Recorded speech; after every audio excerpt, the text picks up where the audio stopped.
Good evening, ladies and gentlemen. Thank you for joining us. This is the June 27th meeting of the East Fishkill Town Board. Would you please rise and join me in the Pledge of Allegiance? I pledge allegiance to the flag of the United States of America and to the republic for which it stands, one nation, under God, indivisible, with liberty and justice for all. Thank you very much. We have to turn the flag. They have the eagle facing the other way, so after the meeting, I'm going to turn the flag so the eagle's facing out. Just a couple quick announcements tonight. Last week, after many, I'd say, we started a project called Hazard Mitigation Plan. After probably 2008, we tried to put together a consortium of several villages and towns. Unfortunately, with the economy turning out the way it was, many of the villages and towns couldn't afford to go forward with the plan. So we had to shelve it for a while. We actually put our plan back together, doing a hazard mitigation plan just for the town of East Fishkill.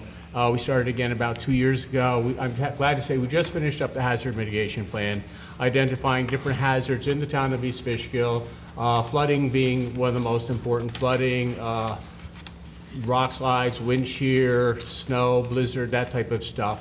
We just wrapped it up about a week ago, and we send it to New York State Office of Emergency Management. After their review, they send it up to FEMA. The whole idea behind a hazard mitigation plan is once we file the plan, if it's approved, it will enable us to get funding from FEMA to address these issues which we have identified in our plan. So it's been a long time putting the plan together. I reviewed it. I really think it's a good document. Rick Witt has been very good in Scott's office and working on the plan with us, and look forward to having that enable us to get some federal funding to help us address these very important issues. Now, that being said, we'd gotten a call about a month ago that after Superstorm Sandy, there's going to be a lot of federal funding coming to this area, to New York State, Long Island, and all down south. It's so funny when you talk about federal funding, because they're talking about many, many millions of dollars to repair infrastructure and, again, repair from Superstorm Sandy. So we applied for funding for several large projects through Congressman Maloney's office, as we were told originally. So we applied through there. Then we were told to be part of your hazard mitigation plan. So the last week we're finalizing our plan. We put our projects in the plan. So we sent that up to FEMA, to CMO, and then to FEMA with the new projects included. And then, of course, Governor Cuomo gets involved, and he sends out an email to everybody saying, well, if you're really going to do this funding, instead of going through here, go here, send it to my office. So today, our assistant engineer, myself, trekked over to Newburgh to Congressman Maloney's, one of his satellite offices on one of the campuses, and we put in several letters of intent to Governor Cuomo's office. So it's a little bit like trying to hit a moving target, and we've done pretty much everything they've asked us to do, so we'll see what happens. But in the meantime, you know, I'm really glad we have our hazard mitigation plan completed, and it really is a big step. If it doesn't work in this round of funding, I know that down the road this will actually enable us to get some funds. So I just want to bring everybody up to date on that. And again, working with New York and the federal government is pretty frustrating. That being said, that's all the announcements I have tonight. I believe we have Rob is with us tonight from IQM2 Meeting Management Software. He's going to give us a presentation. And he was with us last month, but we got kind of tied up. So, Rob, if you'd like to... Thank you. Would you like me to turn off the lights? If you'd like to turn off the light, whatever make it work better up there for you, I'm fine with. Thank you. Can you turn on one light? Can we do that? You guys know how I am up here. That's the light. What do you think? Is it okay with the audience? Okay with the board? Okay. Otherwise, I'd lose all my stuff. Thank you, Rob. Thank you for having me. Thank you. My name's Rob Heffler. I'm with IQM2. And IQM2 stands for Intelligent Meeting Management. We offer an end-to-end town board meeting management software solution. Gives you the ability to automate your agendas, your minutes for the public and for the town. Stop right there, Rob. Yeah, sure. So you do this for a lot of other town boards. We do. Very interesting. We work with You have villages. a very boring profession, I take it, so it's working for town boards. Rob, when you talk about the minutes and stuff, does your software actually take the minutes? Is it like a verbal? It doesn't. It gives you the ability. What we do is we structure the agendas Yeah. and photocopy it, make it into the minutes so you have an outline. And Oh. it just gives you the ability to record the votes very simply through our Okay. system, as well as the comments and discussion. Okay. So during the meeting, Carol can just simply click a button, Yeah. automate the vote, take it, and then take the comments and discussion very simply at the meeting or following the meeting Okay. through our system. Oh, So, good. Okay, thank you. So very simple. We work with towns, villages in New York. We're located in New York, but we work with 48 states around the country. Our pride and joy is working with the Santa Clara County in California, that's Silicon Valley. The fact that they chose a company in New York, a software company vetted all across the country, we're pretty proud of that. But very simply, the way our product starts is through a department or Carol's office. You enter your agenda item through this electronic form in a legislative database. So it's predetermined fields up top where we'll structure for you and categorize for you with you. Whereas you just simply click on a drop-down box and it's categorized, the meeting date, and things like that. But down below is like an email or a Word document. That's where all the information will be put into the electronic form. And all this information that's entered into this form is 100% searchable. All the backup material can be attached to this document. And yeah, everything becomes 100% searchable. When you save and submit it, it goes through a workflow process, or it could.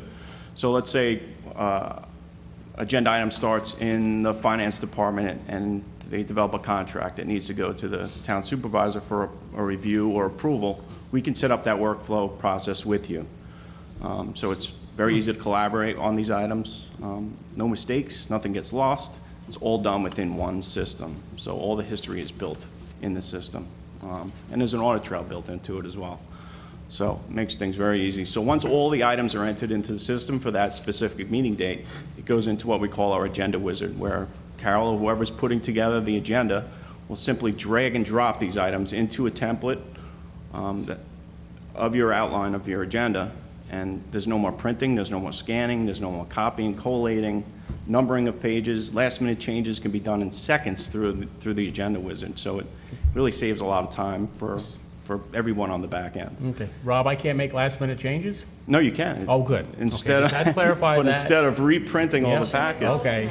They give me a deadline, but I find it awful hard sometimes. Yeah, these you things can just come up. So, But she okay. can lock that down, whereas a certain Oh, time no. limit Oh, no. that you can only make changes until, so that there are a lot of benefits to the system. But it also, what it does is it can generate up to 4 different versions for you without doing extra work. You can generate just a regular agenda outline, a full packet with all the backup material, and a confidential document for the board members. So without doing any extra work, it's all there for you. And through the agenda wizard, it's very simple, click of a mouse to publish and distribute it out to the board members. And once it's published and distributed, it goes out to a web portal where it's streamlined, consolidated, all in one place for the public and the board members to log in to get their documents that are Okay. confidential within the system. But what I'd like to do is take you to a web portal where you can see town of Fishkill is one of our customers, and as you can see, all the agendas for the meeting dates are very easily lined out here. But as a board member, I just want to show you how you would log into. When you log into the system, as a board member, you get 3 different views. You get a HTML version, which is a web-based version view. You get a split view, which is this view, which I want to show you.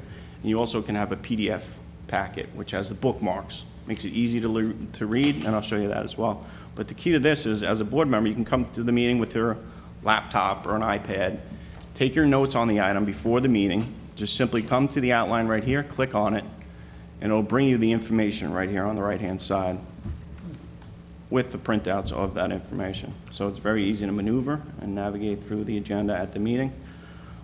It's got all the details here for you. And if there's any history behind the item, because it's entered into a legislative database, the history builds below the item. So you can see all the information that went to that item in the past as well as in the future. But very simple, take your notes here. It stays with that item and is set to that board member's login. So it's confidential to that board member as well. So if there was a public hearing that was adjourned for 2 months and now it's coming back again, now it's on our agenda again, the old minutes or notes. Everything, will be- right, exactly. It creates a complete history That's excellent. behind that item. So, yeah, it becomes a life of its own, really. And here's the HTML version, which is very simple. You'll just log into the website, and you can just simply go down the agenda outline and click on the item if you want to see what it's about, and it brings up that item for you in a document right here. So you can just go back and forth that way if you like. That's the second version for a board member. And all your notes are right here, the little sticky notes. This means it's confidential, so it's for your eyes only. It'll postmark all those documents for you so you know what you're looking at all times. And the third way, obviously there's 4 ways. There's a paper packet too, but I guess you guys are trying to get away from that, I'm sure. So here's the PDF packet. So it timestamps and numbers all the pages, gives you the packet page number. All the information is here. On the left, it's bookmarked. So you just click on the item that you want to see, and it'll bring you right to it. To your notes as well. You can take your notes in here and highlight things the way you want to go through the packet. So it's very, very efficient in that way. The last thing I want to show you is the searchability within the website for the citizens and the town. You go to the web portal, Town of Fishkill, you click on there, agendas and minutes, and it'll bring up the web portal that we'll create for you. It'll link will be framed within your site, so it'll bring them here. If you want to do a search, say you're looking for a specific contract that was from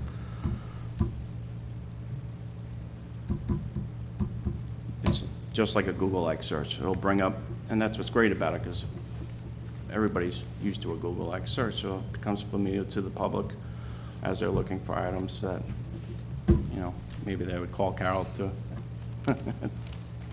to send to them or whatever. But the great thing about this is if you have video or a media track, which I'll go into, if you click on the video, it'll bring you to that part of that agenda item that you were looking for in the web portal. So it links the agenda items with the video.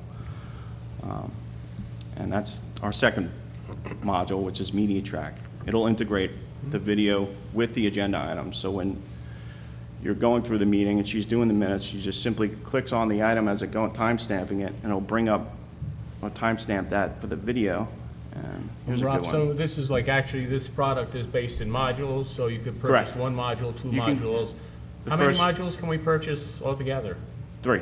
There's 3 modules? There's 3 to the modules, but I program? only want to Okay. talk about, obviously, minute track and media track, because Yeah. Okay. that's where the interest is. One thing I will say about our current webpage is leaves a lot to be desired, especially when even I tried to go through and find information on town board meetings and stuff. It is quite It's difficult. difficult. Cumbersome, right? Difficult. And this So streamlines is all nice. that, so Yeah. everything is going to be consolidated. Yeah. All that is in one legislative database, like I said. So with the video, with media track, you'll bring up the video. It'll bring up the video in the left-hand corner. You can expand on that if you wanted to, but it gives the outline here like the split view I showed you before. If you click on a specific agenda item, it'll fast forward to that part of the video and bring up the item on the right-hand side that they're talking about. So let me click on it.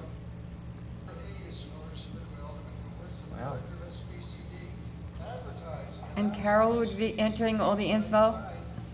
No, all the info will be in there from building the agenda. So all she'll be doing during the meeting is time-stamping. When the item comes up, she'll click the mouse, it'll time-stamp that item for the video to collaborate with that agenda item. So it's very simple during No, the I meeting. mean, all the information has to be entered. It's done on the front end when they enter the information into the And who's, system. that's my question, who is entering all The this info? departments, wherever the agenda item or resolution comes from. It's done through that electronic form that I showed in the beginning. So what happens, so that typically the resolution, the agenda items, as we all know, appear on my bulletin board somewhere marked up by somebody's handwriting I can't read. Then we take from there, and then we try to, Right. we try to put it all together on one Wednesday, and then we get all the supporting documentation and all that. So then we would actually create the agenda, and we would get the resolutions together, and then what we do, scan the supporting documentation. You would just attach it to the item, the electronic form that I showed you. Oh, really? So if you have it in PDF or Word format Yeah. already electronically. Say Mark gave you a memo and said, this is what I'd like to do, I'd like, you know, it would be attached to his, To that electronic form. Okay, so he gives it to me electronically. yeah, Exactly. Gina loves this. Okay. What if, I presume a lot of the information that we get is from our attorney, so he would have access. I Correct. presume. Okay. And it could go through a workflow process where he can review the item before it Okay. even goes on to the next step, to the agenda. Okay. What about security? It's tier 3 data center we supply. It's totally hosted by us. Located in California, Texas, and nightly backed up in New York. So it's very secure. Online banking security. Okay. Nobody's gonna like take a thumb drive and hop No. on a plane to It's Malaysia unguarded. and call somebody? Totally secure. Wow. In fact, you can upload, if you wanted to keep it locally, very simple, through a tool that's in the software, and upload it once a month, once a week, however you Yeah. guys want to keep it locally. Okay, so that's the first two modules. Yep. The first one, actually, the first one, actually, we could create a workflow model. Then we'd go from my board in the office, as we create the agenda, and get the documents to the clerk, to the attorney, to the engineer, back again to finish. Correct. We'll Product. customize that up on the front end. Before you even start training, we'll get all that information from you based on categories or items or Okay. departmental. You can create a workflow, Okay, whatever you decide. And we're very easy to work with. We're a software as a service pricing structure. It's month to month, so there's no upfront costs, there's no additional costs, there's no training or implementation costs. Strictly a month-to-month exercise, so we back up our product. okay. Get all the So- updates, everything Yeah. with the software. What is the cost? It's I based think- I on, guess you go by module, it's correct? based on population size, so Oh, it's everybody. based on population So size, everybody really? can afford it. Okay, what do we have, 10,000? No, only kidding. 4,800 people. 12,000. For both modules, it's about $1,000 a month. 1,000 a month, okay, because we have a population of approximately 30,000 people in town of East Fishkill. About right. You know that, because you've already checked. Yes. So you know what's really 4,800, Peter just said. Okay, Must be okay. counting all the That's for the furnace two guys. modulars, Rob? Correct. Too much, about $2,000 a month. No, 1,000 a month, Oh, for the two modules, about Mm-hmm. 1,000 a month. correct. Okay, okay. That's the number I had. All right, and module 3, what is module 3? It's e-boardroom. It's more of a board meeting. Takes care of the flow of the meeting. Has automatic page turning where the clerk can control the meeting. You guys just sit back with your laptops or your iPads, and she brings you through, or whoever's controlling it brings you through the meeting, item by item. The clerk controls the meeting. Do I get it? We'll get out of here in 15 minutes. And when the item comes up, your sticky notes also populate, so it's easier for the board members, and it paces the meeting much easier because one person's controlling. It also has a speaker queue where you can set a time limit of 3 minutes for everyone to speak, and the timer comes up. If somebody chooses to speak second, the name will pop up who's next on the line to speak. It also has a speaker kiosk where the citizens can come in, register their names, their address to speak for that night, and it'll automatically feed into your agendas and Right, your within minutes. iPads before the meeting, so you have that information at hand. It also feeded the votes electronically into the meeting. Is this e-boardroom, is that optional though? Yes, so Yeah. totally, I didn't even want to talk about it because it's, I was just curious what module 3, I definitely think module 1 and 2 are very interesting. Module 3 empowers the clerk a bit much more than I would like to, but module 1 and module 2 are pretty interesting. Well, one thing we would have to do is to afford such a thing as $1,000 a month, we'd have to see what kind of cost savings we would realize from, implementing such a software. Right. So I have to look at how we do things now, and what we could do, what it might save us, because we have to have some offsets. I think Bob could talk to that, Bob, at Fishkill. I'll send you a few references that you can speak with. I don't think They'll- we'll talk to Fishkill about money. No? Yeah, I'll give you Use one. okay. other, Yeah, give Carol a list of the references, and we'll take a look now. So even without that third module, we could follow the meeting on our iPad anyway? absolutely. Oh, yeah. Well, that's what it's all about, is becoming paperless. You don't have to go completely paperless. You can still, it makes it easier to print out the paper going through a system like ours, though. We have 2 tablets? And it's all backed up. All backed up. Oh, yeah, by the Nick would second. use his phone. How long would that history say you want? Forever. We have customers, that's another thing I wanted to show you, because I have time. We have one customer that goes back to 1917. Not that we've been around that long, but they brought in all the documents from the past. And that's one thing we'll do for you. We'll take all your agendas and your minutes from the past, bring them into the system. They'll be Wow. consolidated all in one location, and there's no cost to it. There's So no- all those documents, as long as they're electronic file, PDF or Word, we'll bring them into the system before you even start training. And all that information will be searchable for yourself and the citizens right away. Wow. So if we would search laws, it would come up from a law that they passed in 1985. Exactly. Because all that is available, and all I have on Yeah, is we've got that scanned. on Laserfish anyway. Yes, from Laserfish, and I like it because, well, somebody's looking for the minutes from 2004, they can go through the whole, rather than hunt and pet. Right now, it's all over the place. Yeah, so this really brings everything together and simplifies the Can this whole also process. be used for like planning and zoning boards? Yeah, unlimited meetings, unlimited meeting groups. If you go through MediaTrack, it's unlimited videos, so you can broadcast a town football game, whatever you guys decide, a ribbon cutting ceremony. All with the same price. Yeah, oh yeah, Really? it's all included. It's unlimited videos, unlimited meeting groups, unlimited boards Wow. and commissions. Very impressive. So everything's included, like I said, we're very easy to work with. And we're located right here in New York, so, Whereabouts? Long Island? Oh, you're down Long Island. Long Island. Okay. Now, for each one of our meetings, we get a folder with all the backup materials. And this is a pretty thin night sometimes. Now, we wouldn't need that anymore, No. so we would have a substantial... If you have a laptop or an iPad, We would have a that you bring to the substantial meeting. savings in paper. Absolutely. That's one of the, right off the top. But the biggest saving is time. Yeah. The time that's put into putting these packets together. I just read the state's thinking of doing that, New York State. Oh, really? At a Yeah. savings of 50 million a year, something like that. The state You legislature. see the savings right away, immediately. No And kidding. if you decide to go with us, we'll get you up and running, and you probably won't see a bill for a few months anyway, so. But we'll know it's coming, Rob. We'll know it's coming. Give us a few months for free to try it out. Well, we can, that's what we do. We get you guys up and running, and we don't really charge you until you guys are up Yeah. and enjoy it. And you can stop at any point, so there's no contract with us. Very We'd interesting. love to bring you on board as soon as possible, obviously. Any other questions? Any questions from the board? That was $1,000 a month, That was a month for modular one and module one and module two. which is what we, Yep. Very good, very There's no other costs, no upfront costs, no training, nothing. Okay. Any questions? Okay. We'll have to discuss What this, did we obviously, pay Rob. This is a tonight? very interesting prospect. I really, Thank you for Very having me, I impressed with appreciate it. it. Thank you. I don't have an iPad though, so I don't know what I'm gonna be doing. But this is very interesting. I like the workflow concept Okay, also. good. Because it kind of can pull everything together, so. Thank you All for right, having thank me, you I very much, appreciate Rob, it. and I believe we'll be talking to you. If we have any questions, we can get a hold of you. Yes, and, absolutely. Carol has my information, so, You got your speed dial? thank you. Okay. Thanks, Carol. Okay, thank you, Rob. Thank you. Thank you. Wow. Very interesting, very interesting. And what I like too, Carol, I have to tell you what I do like, so it'll have all the documents right Right there. yeah, all So together. anybody can go in and click Yes. on 1865, incorporation of the town of East Fishkill, the first resolution. That's very cool. And they upload all that as part of Yeah. becoming a customer. Okay, very good, very good. Gotta make a note here.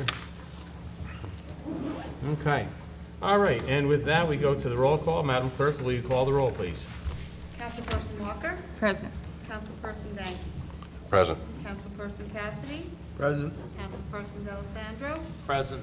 Supervisor Hickman? Present. Thank you, Madam Clerk. Clerk Hooray, have you, for the minutes of the May 23rd, 2013 meeting, have you received any comments, edits, or other changes to that? No, I have not. No typos, nothing like that? Nothing. We're good? Okay. That being said, do I have a motion to approve the minutes of May 23rd, 2013? So moved. Do I have a second? Second. All those in favor say aye. Aye. Aye. Opposed? Motion carried. The minutes have now been approved. Time on the agenda for public comments on agenda items only. Is there anybody in the audience like to speak on anything on the agenda? Okay, there being none. Madam Clerk, do we have anything under receipt and file tonight? No, we do not. Okay. Thank you.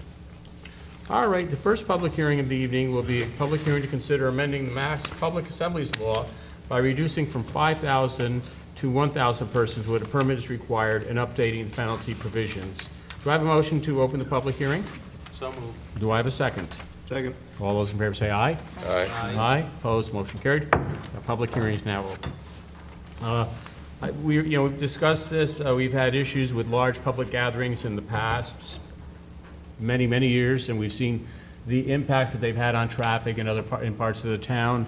And, we do have a law on the books regulating mass public assemblies, and the threshold for that is 5,000 persons. Oftentimes, when anybody discusses any of these large public assemblies, they say they're always less than 5,000 persons, 4,999. We have done some studies of some of them, and we found that they have actually gone over.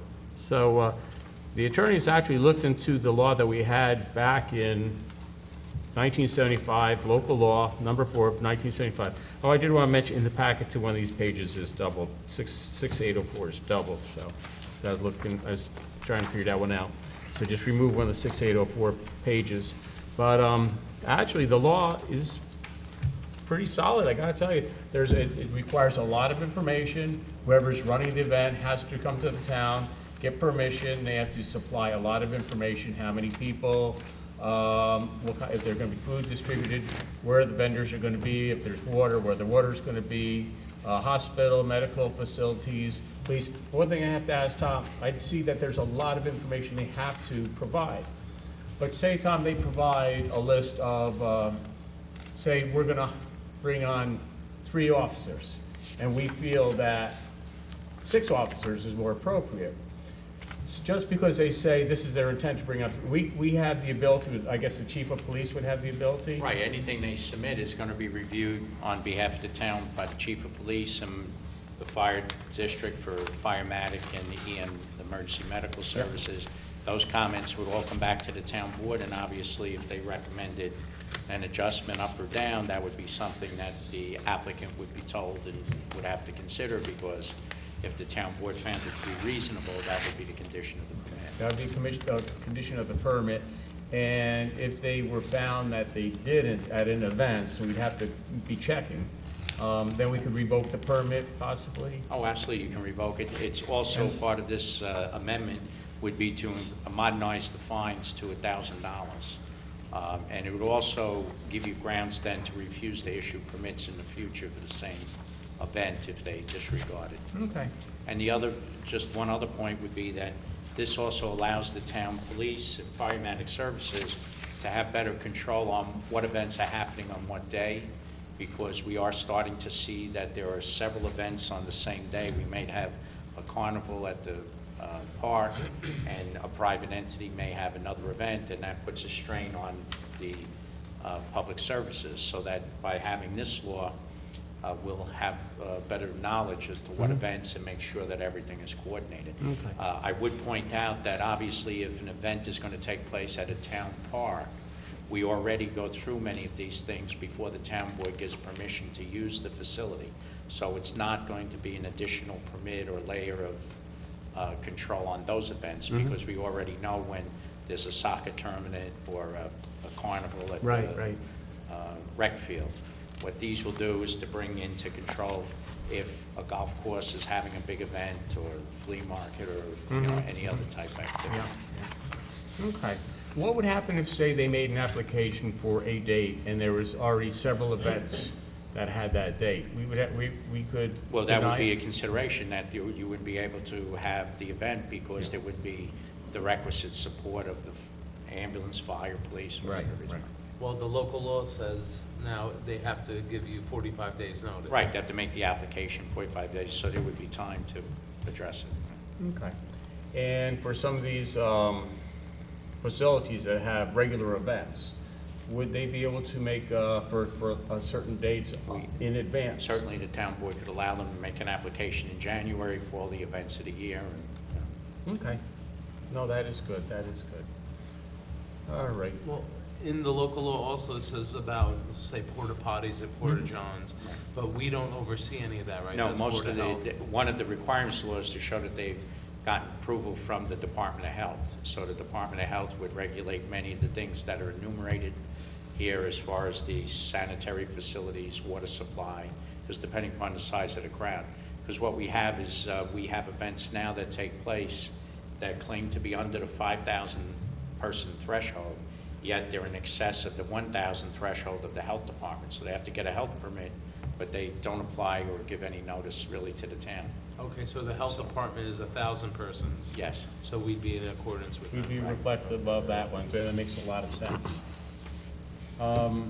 I don't know if the health department has been looking at these events, knowing what's been going on with the Well, county the last layoffs few and times stuff. when we've had issues, we've contacted the health department and they had issued permits.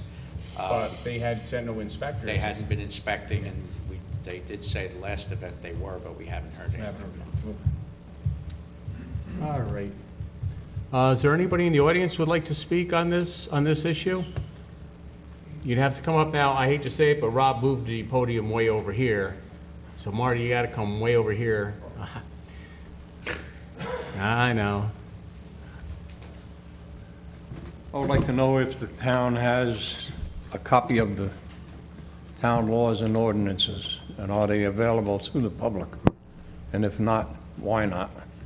Are they on And if Laser- they are, I would like Are they, one. are they on the website, Carol, under Laserfish? Yeah. It's on the Yeah, I website. believe they're on the website. There's a Marty. code book in every department. I don't have a website, so, No, it is a Oh, I'm code book not, here. I'm You not, can come Come to in. my office, I'll make a copy. yeah. okay. We have general Appreciate code. General code does our laws, and they compile them, and they always give them to us, and we put them in order. And we keep it on the website. So stop by, Thank you you. can check it out. Thank Anybody else?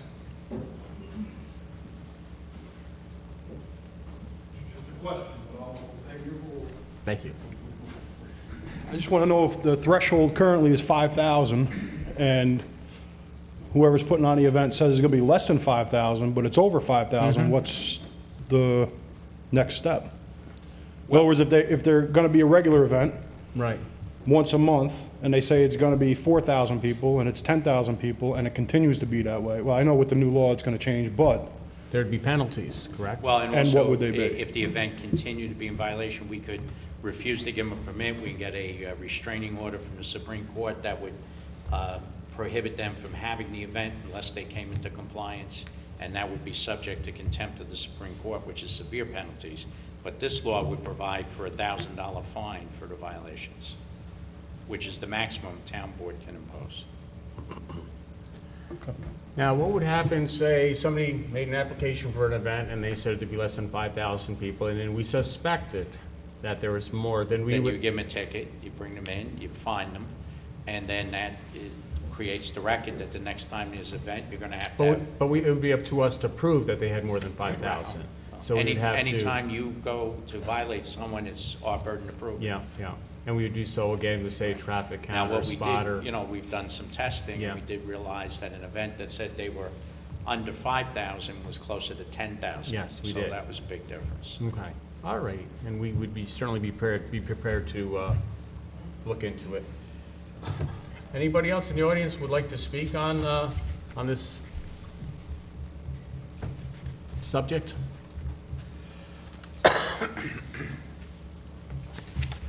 Just a quick statement. My name's Scott Post. I'm the chief of the fire district. We've had several instances with these large events in the past that has really taxed our system as far as emergency services is provided to the town of East Fishkill, both EMS and fire. Really? Wow. Okay? We have several concerns, not just for the actual place of the event, but also access to the event. Yeah. And there's also a great concern about access for our volunteers to get to the firehouses Yeah. because of traffic. Yeah, So we have a great number of concerns. I'm in favor of the law, and I can believe I speak on behalf of the fire district, that it's definitely a good thing to have, as long as, you know, we can have some input on that. yep, absolutely. And it's not just I can, just going off the top of my head, there's several instances over the years, we've had large incidents at some of these events. And it's not just taxing our volunteer system, it's also forcing us to rely on our surrounding communities to call in additional help. Wow, So it's not just an East Fishkill problem. yeah. If something seriously happens, it's going to It's a- be a Southern Dutchess County It's a problem. regional problem? Yes. Wow, Okay, okay. No, I but thank you appreciate very that. much for your consideration No, on this. this is terrific. May I just point out that in the law, it requires them to provide us with a sketch of the facility to show ingress and egress, emergency lanes. It also requires them to show the method by which they can control parking and automobile control. So I think a lot of your concerns are addressed in what information we would have. I would like to, hopefully, I think if we close the public hearing tonight, we do adopt this law, I would like to have it sit down with the police department, with the fire department, and our people, and talk about how we're gonna do this. You know, they'll make the application, and how we're gonna put together the review process, so everybody's concerns are addressed. So we'll have to put something like that together. But I think that'd be a good step. Anybody on the board, any comments? This is gonna be all events. There's gonna be Over 1,000 people, any events that are not town-run. right?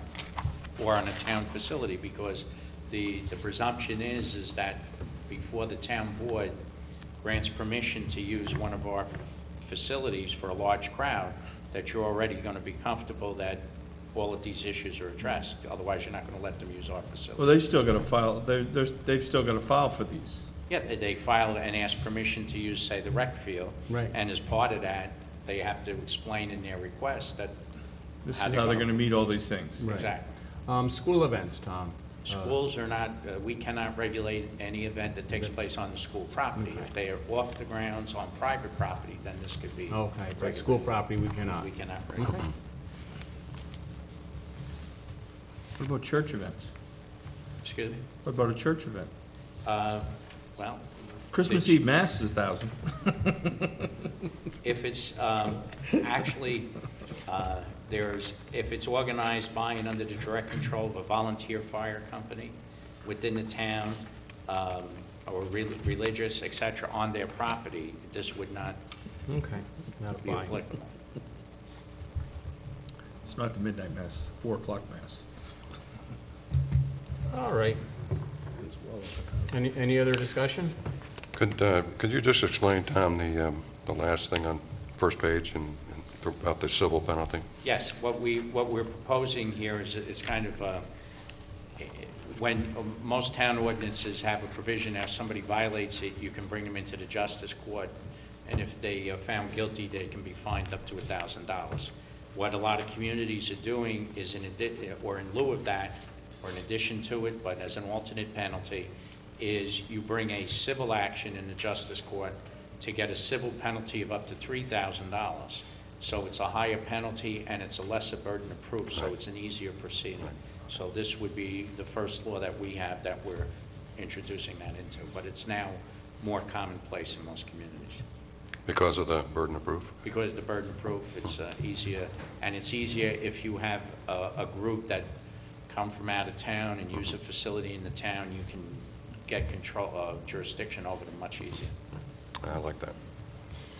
Okay. What about the insurance liability limits, that 501 million, Yes. that's sufficient?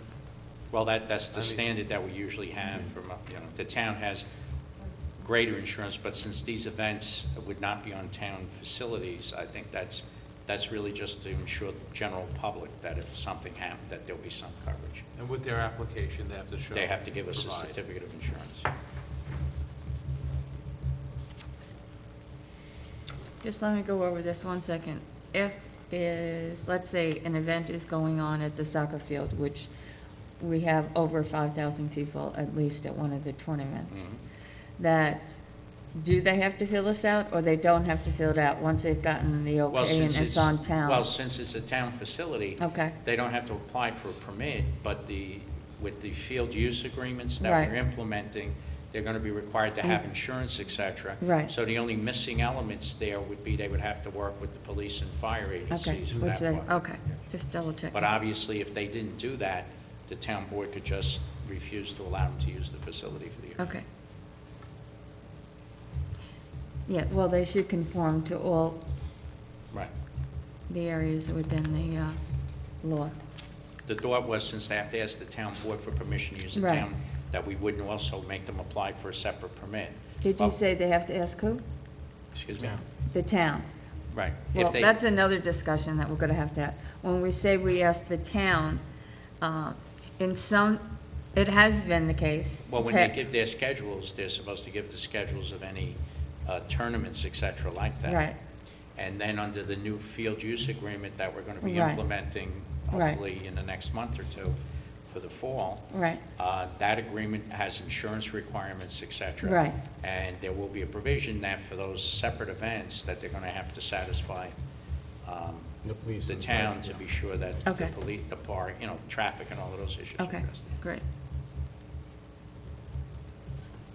So they're still gonna be approved by the advisory board. No. They're not coming to the town No, board. the town board. They're Advisory gonna come board to is the town only board now. advisory. They have no authority to. I know, well, no, Right. no, no, but they've done the scheduling for the Well, last they'll- 20 years. Well, true. But it's what- gonna come back to us to see to approve it. Right. The advisory board make a recommendation back to you, and then you'll be. We approved. have to approve it. Correct. Okay. What about if it's on town property, like a tournament or a carnival or whatnot, and that it's not properly cleaned? Okay, because there's been a lot of problems in the past with trash and debris after, and then our guys have to go and clean it up and, Well, we're going to have to look at, then that would be outside of this law. We're going to have to look at taking Field care use of that in agreements. the use Yeah. of the field, when you get permission to use the facility, Post the that they bond, either post a post a deposit, bond rent, or yeah. have some acceptable arrangement that they're going to clean it up. Yeah, and we can do that. Okay, any other questions? You good? Bill? Ethel, good? Good. Anybody else in the audience like to speak? Yes? Hmm?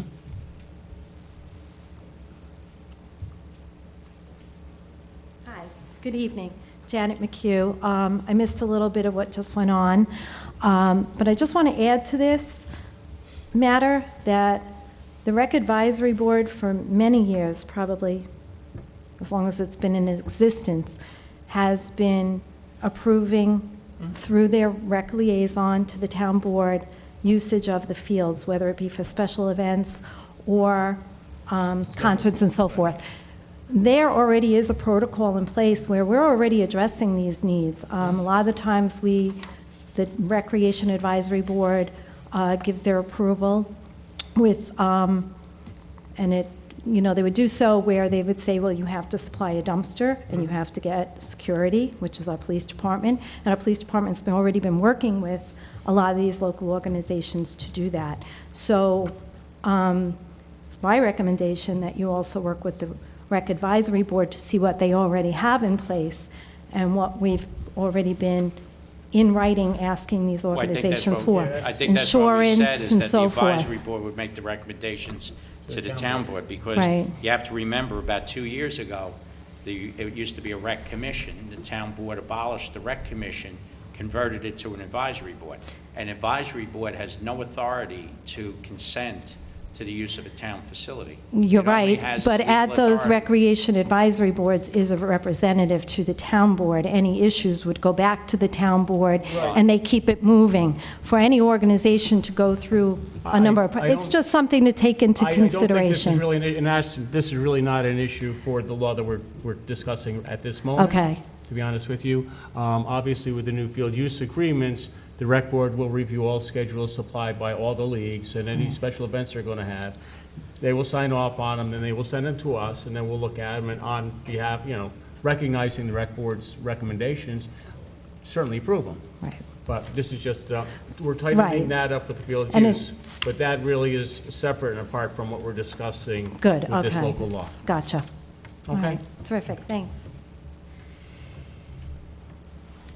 All right, and is there any other comments on the local law amending the Mass Public Assemblies law? If there being none, do I have a motion to close the public hearing? So moved. Do I have a second? Second. All those in favor say aye. Aye. Aye.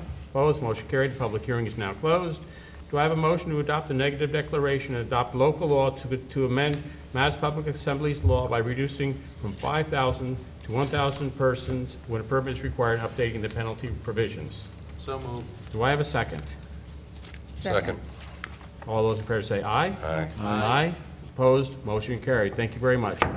Couple things now that this law has been changed, it has been amended, I would like to ask, set up a meeting with the fire folks, the fire commissioners, set up a meeting with our police, and we'll all sit down in a couple weeks and talk about when these applications come in, how we're gonna review them, and maybe we have everybody check off or something like that. We'll have to work on the process. Madam Clerk, one question I do have to ask you is, do we have any pending permits out there? We do not. Would we notify anybody that we suspect would be wanting to have one of these? They should actually be sent a copy of this local law, so they are put on a notice that this is now the law. Absolutely. And we'll try to think of any events that could be coming up and what we should do. They should be notified as soon as possible. Okay? And I also think that we should send it to the golf courses in the town, because they may have events that exceeded that we're unaware of. Yep, good point, very good. All right, thank you very much. I think this is a very important law and a very good step. That being said, number 2 is consider a local law requiring reimbursement to the town for police services required for private special events. And in the past, we've done this actually with some of our business people come to my office. They would request an officer maybe during the holiday season or something to do traffic or what have you, or special events. And typically, we'll reach out to the police department and find out what the average cost would be, work with the controller's office to establish a fee. But I believe that this actually kind of codifies what we've been doing, so I don't know if we've been doing it consistently throughout. And it sets fees. It actually says that the person that is assigned or the person that takes such assignment will actually be on the clock, I believe, whereas before there's a little question about when they were on the clock. They'd be on the clock with a minimum of 3 hours, is it, Tom? Yes. I believe minimum of 3 hours. And I just think what we've been doing, just to be consistent, and I think in the best interest of the town, this would be a really good law to adopt. So that being said, do I have a motion to open the public hearing, consider a local law requiring reimbursement to the town for police services required for private special events? So moved. Do I have a second? Second. All those in favor say aye. Aye. Aye. Opposed? Motion carried. Public hearing is now open. Tom, just what I just said, would you like to add anything to that? No, it really makes official an ad hoc policy that's been happening, and since the town would ultimately be responsible for the actions of the police officer at any of these events, this would regulate that, bring them under the appropriate supervision of the supervising officers at that time, and allow the town board to control the assignment and payment for these things. And as you said, this is not for general police services. No. This is, like, for instance, the prior law, if someone applied for the permit and there had to be additional traffic control solely to benefit that permit, this would allow the payment to be made to the town for the cost of the officers that were specifically assigned for that event. I think, too, it would clear up any insurance questions and anything like And that. I think it makes our insurance carrier much happier. Exactly, exactly. Or say they had an event and they didn't have proper people there for parking, say, and we had to send our men down there, then this is how we implement collect. No, if someone is violating the law without, that's a general police thing, matter, the police would go give out the appropriate tickets, etc. But this would be if an event comes in and applies for one of the mass assembly permits, and in order for it to properly work, they're going to have police officers at several road intersections to direct traffic to move it along. Since that's not for the benefit of the general public, but more so just for that private event, this law would require them to pay the cost of those traffic officers. So it does give us a way to calculate the cost Right, of... but if there was any violent act, riot, or anything like that, then obviously the general police services. This would include such services provided to the schools, correct, for certain events? Yes. Okay, such as basketball, football games, Correct, et cetera? Okay.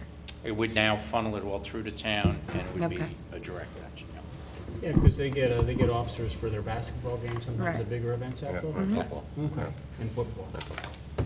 Okay. Can I make some comments about this? Oh, the chief, sorry. Absolutely. There's a bunch of different scenarios that get involved in this law. One of them is the school district. Right now, the school district pays our officers directly on a voucher. So this obviously would pertain to that. So you would probably have to get in touch with the superintendent, because that would change the game. Yeah. That would be a bigger expense for the school district, because they don't pay the officers the amount of money that they would make on overtime for Yep. working that. But Well, I'm that's sure it's true. something you could work out with the But it would also district. allow the town to control the liability and Correct. exposure. I because agree. I mean, I think, as I understand it now, these officers who are paid by the school district, as soon as there's an incident, they They go on the immediately are books. deemed on duty, Yes. and the liability rises back to the towns. well, if you recall, this is something that I've approached you with Absolutely. for years now, and it's about time we did it. Yep.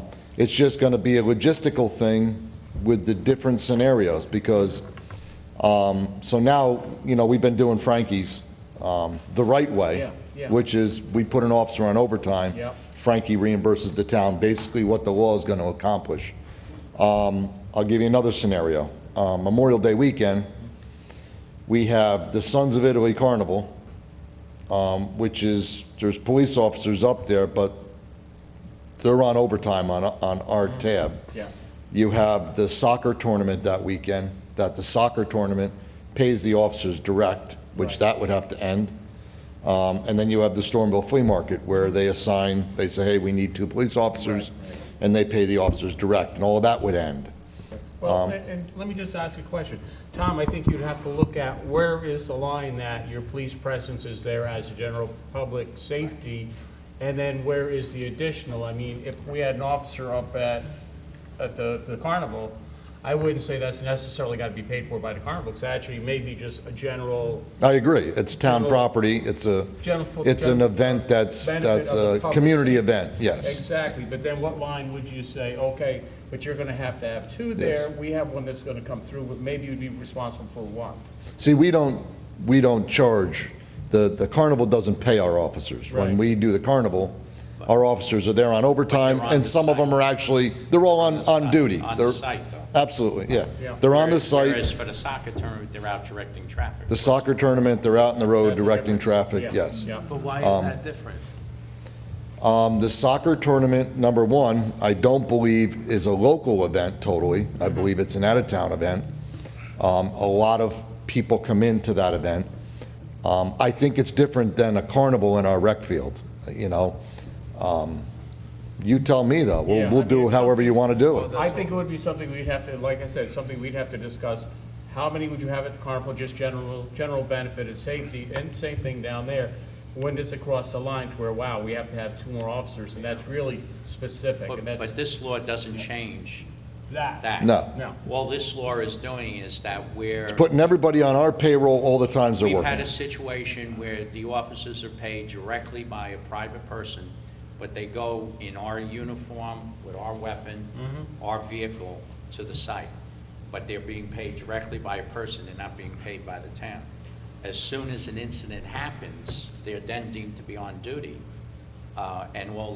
But at any time that they're out there as a police officer, the liability is with the town, and yet we have If this. they twist their ankle at the flea market, Yeah. they're not taking a police action, but they're going to have to be covered So under this would 207C. give far Right. more control to the town board to know where your personnel are being assigned, what activities they're doing, so that you can make those decisions if that's, a risk that you want to take on for the taxpayers.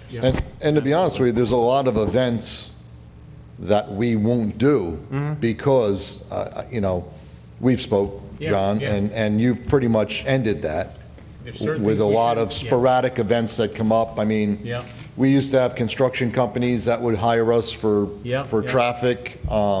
Yep. Now, this is an avenue for them to be able to do that again. Now, they could do that if they Okay. wanted to come and, yeah. But they're going to have to, the officers are going to be on overtime, Yep. on duty for Yep. the department, and the town's being reimbursed, so, And we would approve it, and we would know about it. yes. So- Nobody would be able to work it unless I approved it. And it clears up other risks that we have under the Fair Labor Standards Act, because they're performing the same duties that they do for us, but they're not on the payroll. Yeah. They're being paid, so it puts an Yeah. end to any of those issues that could exist for us, which could be expensive. Yeah. Does this also give you the ability to assign him to that job, or him to that job, or her to that I job? don't understand what you mean. Yeah. Would it be voluntary, or would that be? Is it voluntary, or do No, you nothing. can just say? Nothing in my your police turn, department's your turn, voluntary. No. If we have a detail, for instance, Frankie's on the holidays, Yep. we have overtime lists where people go by seniority and pick it.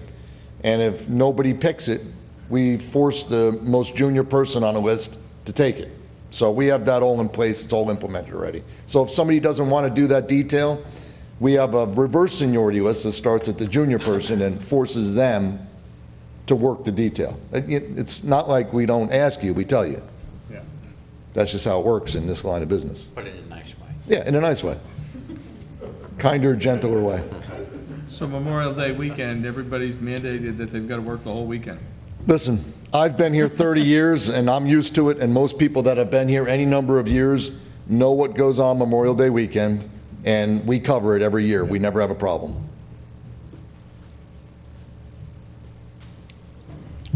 That's all I have. Yeah, I thank mean, you. I think it's a good thing. I think it should be passed, and Thank you, Chief, I appreciate that. Any other comments from the board?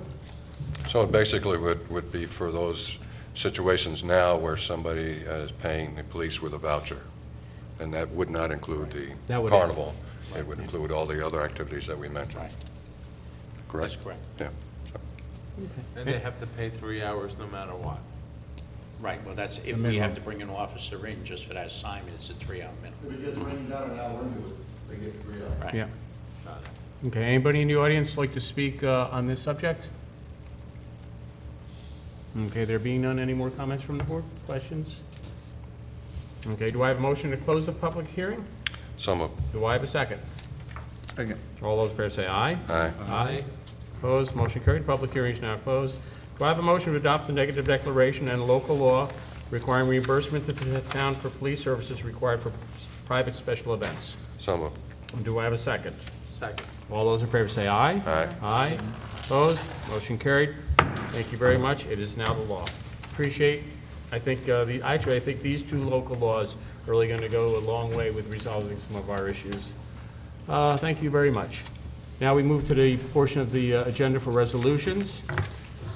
The first resolution on the agenda is to appoint additional lifeguards at Red Wing Park. I know a couple of the lifeguards that were scheduled to work had moved on, take other jobs or something like that.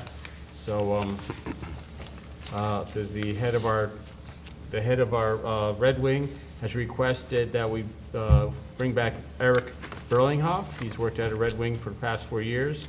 He applied late. Hannah Coffin and Mike Rodriguez. He's asked to, he's asked to bring these both on. I'm not sure. I think Mike Rodriguez has worked there previously. I think Hannah Coffin might be a new lifeguard to Red Wing. But they've been interviewed, and our head of the Red Wing, Brad Bangle, I believe Brad Bangle, is that his name? Westrick. Brad Westrick. Brad Westrick has requested we bring them on. Did he interview them? Yes, he did. Are they town residents? That I do not know, but I don't think that, being they have to be a lifeguard, they have to be certified, kind of, we cast a wider net for that. So, yeah, here it is. So, do we have any questions? If not, do I have a motion to appoint these additional lifeguards to Red Wing Park? So moved. Do I have a second? Second. All those in favor say aye. Aye. Aye. Opposed? Motion carried. Thank you very much. Brad Westrick. Number 2 is to authorize a credit card for town purposes and adopt a policy for use of the same. Once in a while, we have to use a town credit card. Typically, it turns out to be my credit card, and then I have to get reimbursed for it. Unfortunately, lately, my credit card's not looking so rosy these days, so I think it's about time we better get a town credit card. This would be a town credit card for myself, for a limit of $4,000, and the town clerk for a limit of $4,000. Sometimes we're purchasing software, we got the air conditioning unit for the computer room. Sometimes we just need a credit card. So, Do we get the points back on your credit card that you've been getting racking up all these years? I hadn't Shouldn't even we get thought the of that points one. back? The controller's on, I've already been audited, I had to turn my points in and everything. The comptroller okay with all this? Yeah, I know, there goes my free trip to wherever, so. All righty. And what the comptroller has recommended is to the town board, and I'll just leave it at that, so. Do I have a motion to authorize the credit card for town purposes and adopt a policy for use of same? So moved. Do I have a second? Second. All those in favor say aye. Aye. Aye. Opposed? Motion carried. Thank you very much. Comptroller will be keeper of the credit cards. Yes, he will. Number 3 is to authorize a fireworks permit for Fishkill Farms for July 6, 2013. Under provision of New York State penal law, town board has the authority to authorize fireworks within the town. Fishkill Farms has requested permission from the town to have a professional fireworks display. They're celebrating their 100th year in existence. Fishkill Farms has been with us for 100 years now, and I believe they're going to have quite an event on July 6th, and to obviously culminate with fireworks. My congratulations to the Morgenthau family and Fishkill Farms. Do I have a motion to authorize Fishkill Farms to hold the fireworks display on July 6, 2013? So moved. Do I have a second? Second. All those in favor say aye. Aye. Aye. Opposed, motion carried. Thank you very much. Number 4 is to authorize the following agreements, and this gets a little tad confusing here because we have 3 resolutions under one, 3 agreements under one resolution.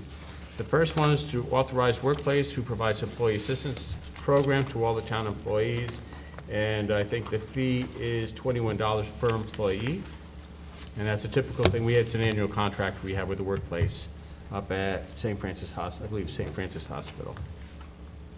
Number B is Waterkill Rod and Gun Club for the police use of the range. Our police do practice their firearms at the Waterkill Gun Club range. And the indoor pistol range for $15 per officer. And the outdoor 100 yards range for $1,200 per year. And this is for the years 2012, 13, 14, 15, and 16. It's a 5-year agreement. Ask a question on it? So it's going back to 2012? I think we've been shooting there without contracts since 2012. Brian, have we been paying these fees along? No. So we have to reimburse them for those We're fees? just gonna pay them for last year, I came to an agreement with them, we haven't paid them in 3 or 4 years. Yeah. Because they didn't invoice. Yeah. So, we can't, I think it was a fair agreement, I think we were originally contracted for like $950 a year. They've now got a brand new indoor range, which they're making accessible to us also. Oh, good. So we're very fair about it, I think it's a good deal. So it's $15 a year. When Dwayne goes to shoot, it's $15 for his in total year indoors? Or $15 a time? $15 is to use the indoor range anytime.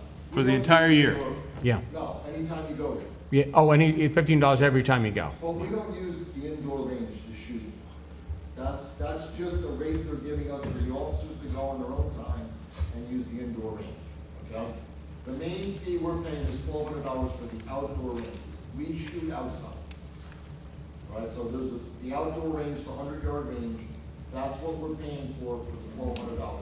So we should take the $15. So the $15 out of shouldn't even be in the contract then? Because $15 is personal. Per visit, per person per visit. The $15 is a better rate than they charge the public. Mm-hmm. So they put it in the contract, but we're not paying. But the officer will pay the $15. The officer pays the $15. Okay. I don't see any problem with leaving it in the contract. No. It's the arrangement that we have, but for that part of it, the officer pays the $15. Okay.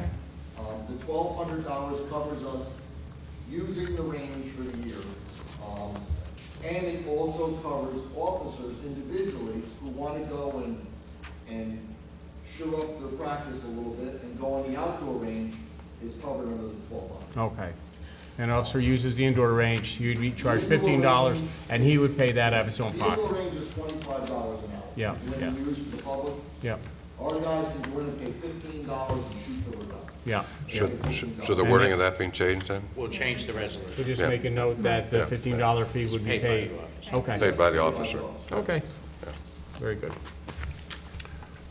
Right, and number 3 is grant 1,105 square foot easement to Central Hudson for, this is actually an expansion of an easement on Old Farm Road. What has happened is after the series of blackouts in the past, the federal government has required Central Hudson to get a wider easement to perform maintenance on their power lines.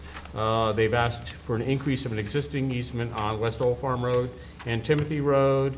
The acreage that is affected is .03 of an acre, and for that, they'll give us a consideration of $850. So Central Hudson has asked for that, and that's an easement where they could just go in, just to give them better access to maintain their property, maintain their power lines. So with that, do I have a motion to authorize the following agreements? The workplace for the EAP program, Waterloo Rod and Gun Club, with the change that is made that the police officer will pay the $15 out of their own pocket, and granting the easement to Central Hudson on Old Farm and Timothy Road. Do I have a motion to authorize the following agreements? So moved. Second. All those in favor say aye. Aye. Aye. Opposed? Motion carried. Thank you very much. Maybe Central Hudson could give us a better rate. All right, number 5, authorize the establishment of the enterprise fund within the town budget for the development of East Fishkill town-wide water supply and allocate $175,000 to that cause. The town, obviously, as everybody knows, we've acquired the Cannon property. We've done tests. We know that there's a lot of water under the property across the street. We've done several test wells, and we've got a very good producing rock well. We like to establish the enterprise fund, and Tom, just want to say that enterprise fund, which I was a little surprised, there's really no boundaries to an enterprise fund. This is a fund. There's no geographical boundaries, it's just a budgetary creation in the town budget that attributes all the expenses and all the income from that particular operation to that account. To that fund. Okay. And under the law, the fund must generate enough income to Cover the expenses. cover its expenses. So you're allowed, under the town law, to advance town funds to do the work, and then within, I believe it's a 1-year period, you have to make arrangements for the fund to start to generate money back. Okay, very good. And we do need to start developing the well fields across the street. It's just a little aside, I went up to the county to discuss the county water issue. Yesterday, we were up at the Board of Health was giving a little seminar on the trihalomethanes, and I found it was quite ironic that they have put together a plan. City of Poughkeepsie, town of Poughkeepsie, are actually going to be installing filters up there where they bring the water in from the river. It's an $18 million project. I believe it's to be completed 2015, 2016. But in the meantime, the city and the town of Poughkeepsie are allowed to apply for waivers, even though they're probably will be over the limit for these products, because they have a plan. But unfortunately, the town of East Fishkill and the town of Hyde Park, because of the way we test, we don't have the ability to get a waiver. So the responsible parties for this issue of these products actually will get a waiver, won't have to send out letters to their public, and we will have to consider sending out letters to our public for this water that we purchased from the county, which I find incredibly unfair. That being said, I think I certainly do support moving it along with the enterprise fund and developing well fields across the street. Any thoughts, considerations? This will all be paid back, this is all paid back by the districts that use the water, correct? Correct, when you start selling So the it will water not to be, various districts. the general taxpayer won't be paying for this That's like the right, regular yeah. water district. That's correct. It's just, it's a loan, and we already have money into it anyway, correct? How much have we spent? About 150. About Right. 150. Right. And we've developed, so we have one really good producing rock well. Right. Well, we did the minimum necessary to demonstrate that we had water there for the EPA. Yeah, The idea being that they would take it from there, yeah. do the full development, and run water up to Ryan Drive, but it doesn't look like that's That kind of fell apart now, didn't it? going anywhere. But we have other issues in the Yeah. town, and rather than let it sit there, we Yeah. should develop. Yeah, very, and, so disappointing with the EPA, because they were all over us for all these years. Where's our water supply? Where's our water supply? We get them a water supply, and then they say, well, Got the money left. we're gonna drill wells. So it's mind-boggling, but anyway. We already do a 72-hour pump test? Yeah. For the one rock well that we have, and for the gravel wells. Okay. So to dig another one and do So our another? options right now is that we could just develop the rock well and the gravel wells. Gravel wells are very expensive to develop, and we know we have high iron and manganese content in those wells, okay? The rock wells are less expensive to develop, and they're less iron and manganese in those wells. So the hydrogeologist recommends definitely utilize the rock wells first. The rock wells will satisfy all our needs for, I think, quite some time. But we only, at the time, we drilled one rock well. And a little history on that is, we started out testing for gravel because it's cheaper to test gravel well in than it is to drill a rock well. So everything is balancing it. So as fate would have it, the rock well that we drilled at the end happens to be our best producer. So at this point, with that knowledge, Don't go there. yeah, supervisor wanted to drill a rock well We were doing first. gravel well. I said, where are we the gravel well? Scott said, when are we gonna drill a rock well? I couldn't believe it. Then finally we drilled one rock well and boom. Scott, pull the microphone a little bit closer to you, just so that the audience. So anyway, to finish that, we only have one rock well. We need a minimum of 2 for redundancy, okay? And the way we have it set up right now is depending on what that yield is of the second rock well, we may go ahead and drill a third.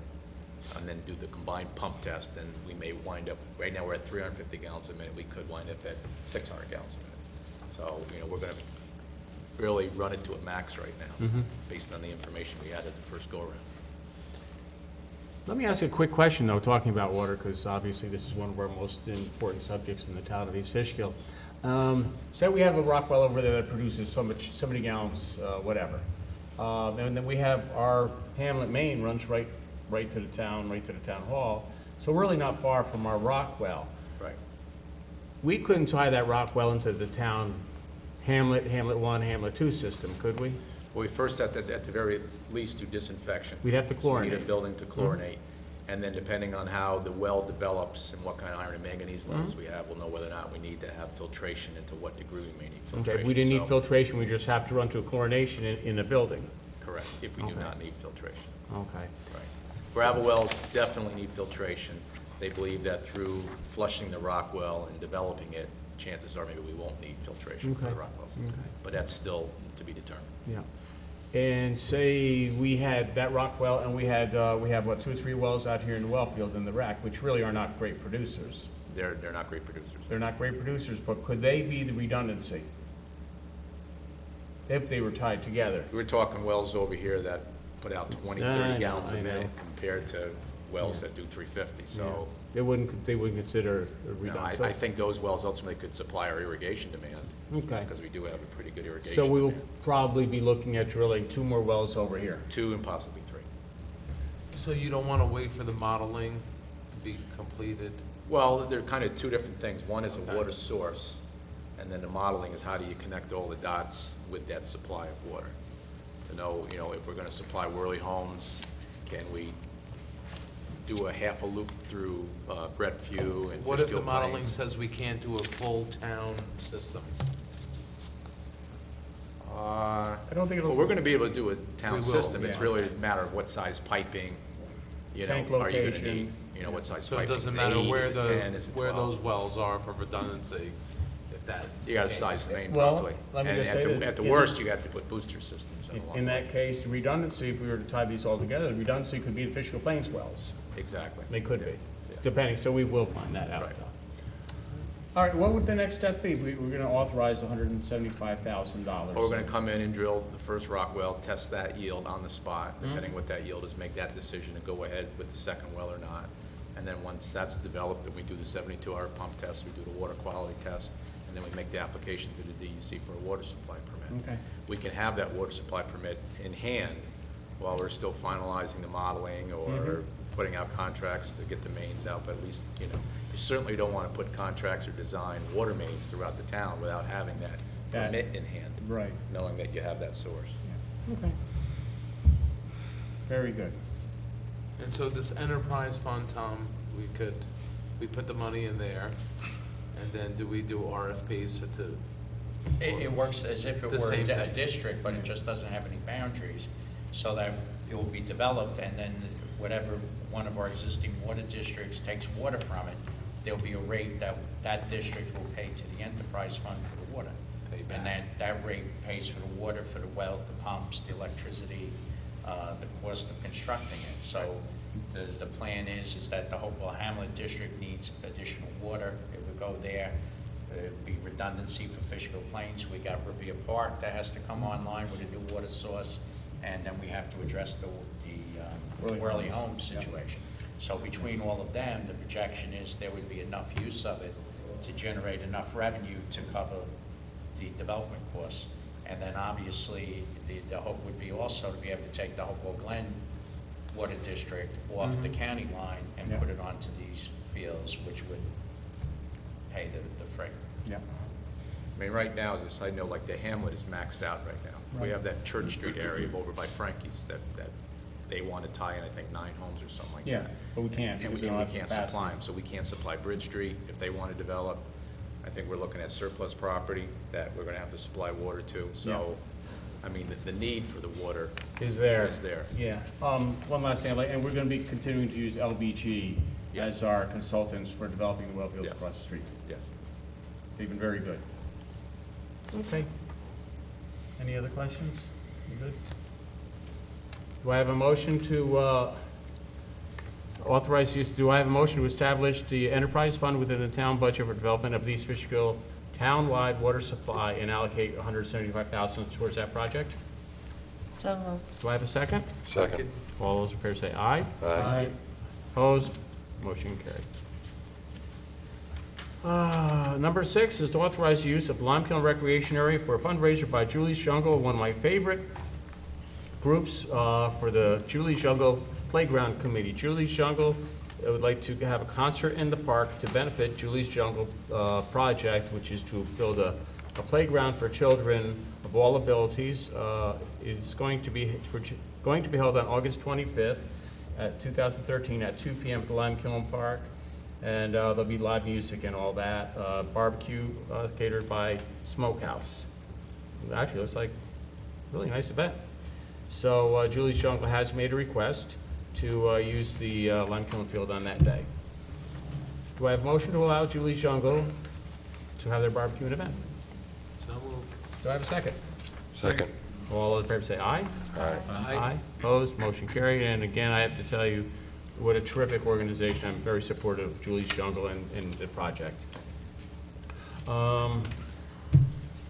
Let's see. Number 7 is to authorize the town clerk as a recipient of notice of claims received by the Secretary of State. The new law that I've been getting emailed on for the last 2 months now from the state controller.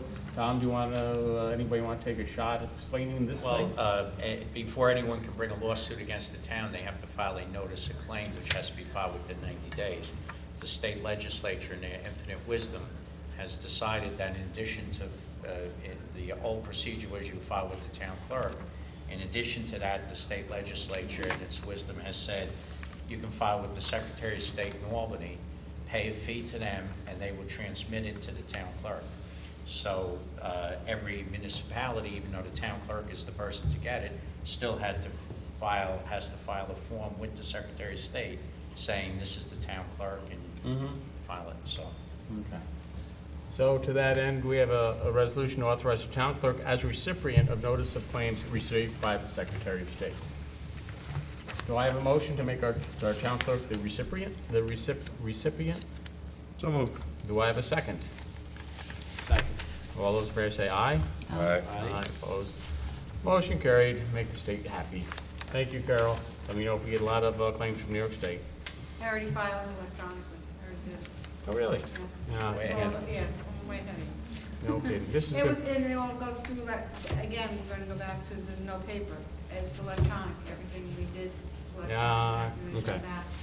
that. All right, sounds good. I do have one thing from the floor that came up, as I said before, sometimes things come up from the floor that you can't get scheduled on the agenda. In discussing water and the Toll Brothers project, the irrigation over there, I'd sent out an email to the members. I don't know, Scott, did you follow it up with an email of your memo? We have a famous engineer's memo attached here. I didn't forward it to the board, just to Gina. I don't know if Okay, Gina we do forwarded have the it. memo in our packet. Okay. I don't know if it's a famous engineer's memo or is it engineer's famous memo. But this famous memo is alerting everybody to the issue that Toll Brothers, we're in contract with the county on behalf of the Toll Brothers subdivision, Hopewell Glen, for 50,000 gallons a day, Scott? Currently, it's 50, and it's to be increased to 134. Well, Currently, it's 50. Potentially, yes. We're gonna leave it, currently, it's 50. Yeah, But they are using a whole lot of water in their irrigation. about sprinklers. 125,000 a day right now. Yeah, they're running. that's a lot of water to be sprinkling with. How's that possible? That sounds, Well, the scary part is that they're only half built out, I know.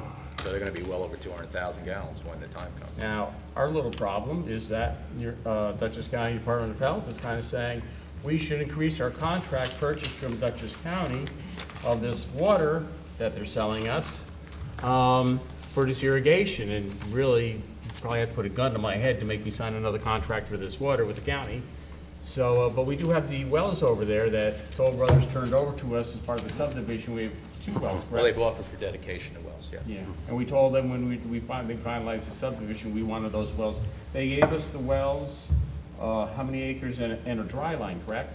8 acres. 8 acres, a 6-inch dry line from the well field down to Fishkill Road, and 2 wells, rock wells. So to resolve the issue of us having to buy any more water from the county or extend our contract, we were talking about allowing Toll Brothers to develop those wells for irrigation only. They could do it up to 100,000 gallons a day without DC permit?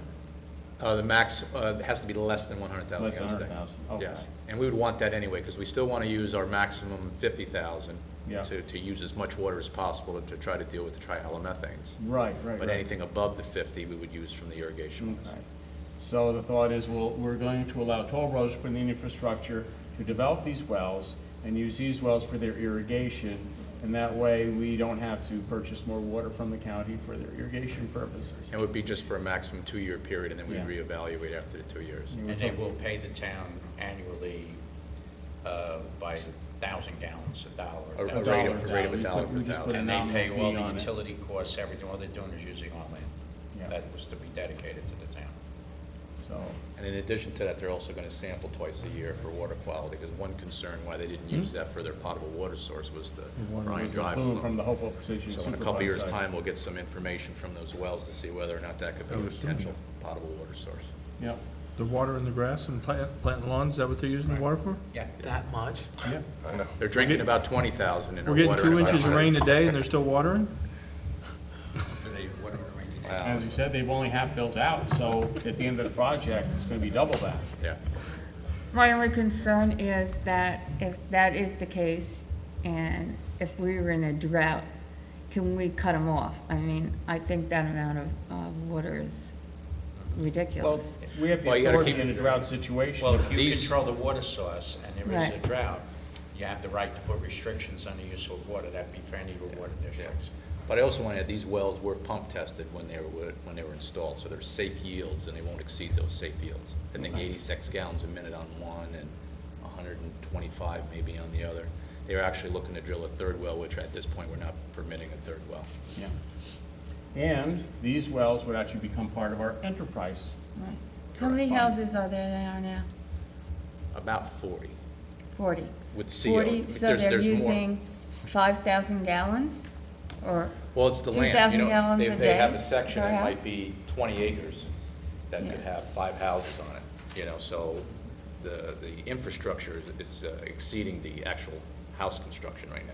The house construction is lagging, but the green space is out there.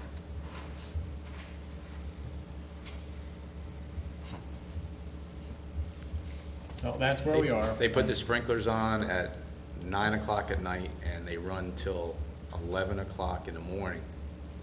And that's the minimum right now. Wow. They're gonna run 24/7, I think, when But they do get they done. ever check to see if it's raining? Well, that's aside from, Yeah, wow. That's amazing. But this is to avoid, under the water agreement for that water district, which is a town water district, there's 50,000 gallons that is committed to. The health department, as the supervisor said, wants us to trip to the next phase, which brings us up to 130,000 gallons.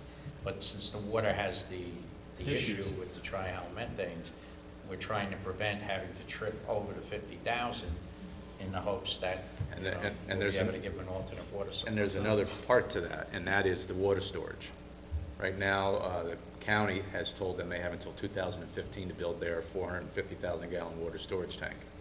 If we trip into more usage, that could quicken the requirement of that water storage tank, which we want to actually relocate to the Cannon property and use that Have them participate with us for with bigger us tanks. as opposed to the county, and then we can use that tank to supply, all kinds of areas. So I think time is of the essence to try to get all these things put together. So why don't they use those wells to drink and use the county water to irrigate? Exactly. Oh, there's a time frame involved to get those to be permitted potable water wells, and then you absolutely have to have storage in place to Yeah. use those, and right now there's no storage to connect them to. And don't so- forget, going back in history about 8, 9 years, when that project was under review, the reason why they chose to go to the county water was because of the Ryan Drive Drive Superfund, yeah. Superfund site. There was the fear that if a well field was developed in this location, that the plume might travel there and if they would have a problem. Yeah. But now the EPA is more or Indicate, less yeah. convinced that that's not going to happen, and the plume is actually dissipating. So So this will give us 2 years of information, which will go towards possibly using them Yeah.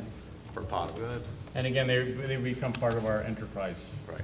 fund. right, the revenue derived will go We're towards. going to Because our- I think at the end of the day, I don't know that we want to use 200,000 gallons a day from this well field just to water their lawn. But No. if they've got two No. on-site wells, so be it. Different story.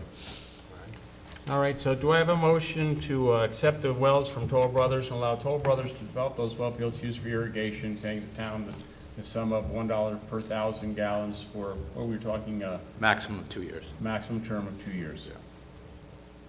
So move. Second? Second. All those in favor say aye. Aye. Aye. Opposed, motion carried. Thank you very much. That's the end of the resolutions for tonight. Now we have budget transfers. We have budget transfers. They appear to be roller hockey rink repairs, $2,500. McGrath field goals at $7,500. And Red Wing equipment was $10,000. And Mark, would you just explain what budget lines these came out of and went into? This is to use rec development. This is rec funds. development funds? Correct. Okay. That's it. That's what I want to know. Thank you. So it's coming out of rec development, so. Didn't we have a discussion about this field goals? Yeah, we did, but I think we found out that we were talking about the wrong field goals. Because I think Bill was talking about, we were talking about field goals up here. We assumed it was on the existing field, which it Yeah. isn't. It's the movable ones down at Right. McGrath Field, which they would need. Because, yeah, I We had remember it, that yeah. conversation. So do I have a motion to authorize the budget transfers as submitted? So moved. Do I have a second? Second. All those in favor say aye. Aye. Aye. Opposed, motion carried. Thank you for the budget transfers. Now, do we have public comments on general town issues? Is there anybody like to speak on anything? Would Marty like to speak on anything of general town interest? Okay. Just speaking of consumption of water, does anyone ever know how this is affecting the groundwater? I'm sure all of us are on well water Yeah, in this yeah. town. Are we gonna have enough drinking water that these people are just peeing water? Yeah, well, they do shoot, what I think, Marty, they shoot water into the air to water the lawn and that. No, there should be makes some sense. restrictions That on makes the sense, use but- of this. Yeah, No, but what they do though is when they, like across the street and for those wells, they pick certain wells within a certain proximity of our new well, and they put monitors in those Monitoring wells. residential lots, and they Yeah, but measure isn't the drawdown. groundwater all connected? But they measure the drawdown, so let's say If you you have a use house. water over here, it's Right. drawing from over So in there. the case of across the street, the Cannon property, I think they had like a half dozen homes, Yeah. within a radius. And they put monitors in those wells, and they were able to measure the drawdown, if any, in those wells 1,000, 2,000 feet away while they're pumping for the 72 hours straight. That's why they have such a long pump test. And if there's a measurable drawdown, then they can decide whether they want to dial back the safe yield so it does not impact that well. But So who's- that's the who- theory behind it. Who is, I think the answer to Who your is question watching is, them? we have to make an application to DEC, the Department of Environmental Conservation, for a water supply permit. They've been charged in New York State to control all water. So DEC, by us making that permit, they're doing what you're asking for supposedly. They're checking to make sure that all these wells are not going to deplete the water supply inappropriate. And they're metered, and then monthly recordings are submitted to the Board of Health that they're not exceeding their permitted amount. But let me just say, I share Marty's concern. I hope I want to they make sure that our water table is sufficient, and I You're always. going to turn your shower on and there's not going to be any Well, water. I don't want to, yeah, exactly, I don't want to do You know, what we that. found out, just as an aside, what we found out was DEC up until 2012 never required you to make an application for a well Yeah. for lawn irrigation. Never. You could pull out 500,000 gallons if it was for Yeah. irrigation. And we know some. And it can They be just right next changed to a potable well. It can be Right. right next to a potable And well. they just changed those rules in 2012, even though there's the 100,000 without a permit, but they at least regulate above it.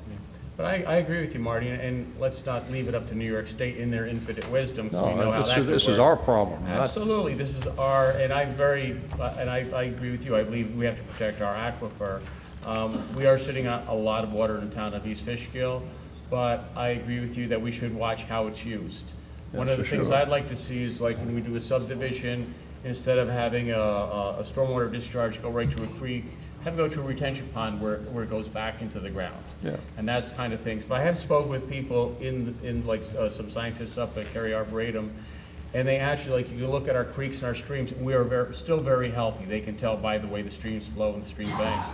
But I could agree with you more. It's something we really have to keep an eye on.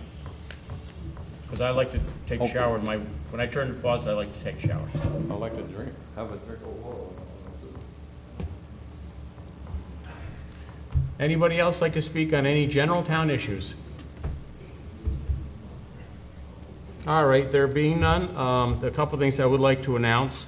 We're going to have a public comment period on the annual MS4 report. We'll be here at the Town Hall the evening of July 18th, and the Town Hall will be closed on July 4th and 5th. When you have it, it's always kind of a difficult situation. We have a holiday on Thursday because it's tough to get people to come in, and everybody's asked if they could take a day, and everybody has the time, so it's not going to cost the town anything, but we are going to close the town hall for our employees on the 5th. So just be sure if you have any business with the town, don't come in on July 4th or July 5th, and we'll be happily open the Monday thereafter. The next workshop meeting is July 11th, 2013, and the next voting meeting is July 25th. Any comments, anything from the board? We good? Councilman? good. You look like you were going to say something. No? All right, with that, do I have a motion to adjourn? So, do I have a second? Second. All in favor, say aye. Aye. Opposed, motion carried. Happy 4th of July to everyone.